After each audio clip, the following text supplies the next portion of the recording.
15 अगस्त 1947 एक तारीख जिसने इंडिया को आज़ादी दी। लेकिन सवाल ये है, अगर ब्रिटिश एम्पायर दुनिया की सबसे पावरफुल ताकत था तो उसने अपनी सबसे कीमती कॉलोनी इंडिया को छोड़ा क्यों? क्या आज़ादी सिर्फ एक मूवमेंट की वजह से मिली या इसके पीछे रेवोल्यूशन, वॉर, सैक्रिफाइस और पॉलिटिकल स्ट्रैटेजी सबकी भूमिका थी? आखिर इंडिया ने अपनी आज़ादी जीती कैसे? ब्रिटिश एम्पायर के बारे में कहा जाता था, the sun never sets on the British empire, और इस एम्पायर की सबसे वैल्यूएबल कॉलोनी थी इंडिया। इंडिया से कॉटन, टी, कोल,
23 मार्च 1931 को भगत सिंह, राजगुरु और सुखदेव को फांसी दे दी गई। उनकी शहादत ने पूरे देश में आजादी की आग और तेज कर दी। 1939 में वर्ल्ड वॉर 2 शुरू हुआ। ब्रिटेन ने बिना इंडियन से पूछे इंडिया को भी वॉर का हिस्सा बना दिया। इसी दौरान सुभाष चंद्र बोस ने इंडियन नेशनल आर्मी को मजबूत किया। आईएनए ब्रिटिश एम्पायर को बैटलफील्ड में हरा नहीं सकी, लेकिन उसने इंडियंस को दिखाया कि ब्रिटिश रूल को मिलिट्री लेवल पर भी चैलेंज किया जा सकता है। वॉर के बाद आईएनए ऑफिसर्स के ट्रायल्स हुए, लेकिन देश भर में लोग उनके सपोर्ट में खड़े हो गए।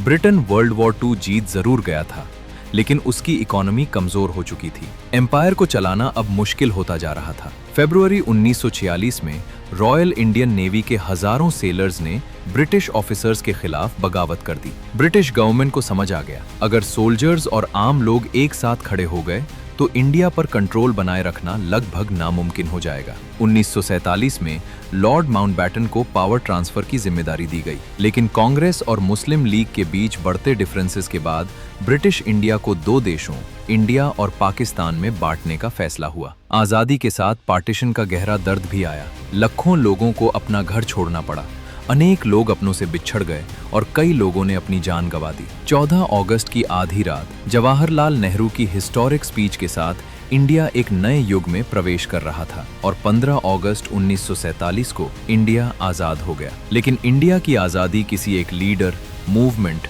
या इवेंट का रिजल्ट नहीं थी। गांधी जी का सत्याग्रह, रेवोल्यूशनरीज की शहादत, सुभाष चंद्र बोस और आईएनए, वर्ल्ड वॉर 2 के बाद ब्रिटेन की कमजोरी, रॉयल इंडियन नेवी की बगावत और लाखों आम इंडियंस का हौसला, इन सब ने मिलकर आजादी की राह बनाई। इसलिए जब भी तिरंगा लहराए, सिर्फ उसकी शान नहीं, उसके पीछे छिपे लाखों बलिदानों को भी याद कीजिए। फ्रीडम वॉजंट फ्री और उसकी हिफाजत करना हर जनरेशन की जिम्मेदारी है।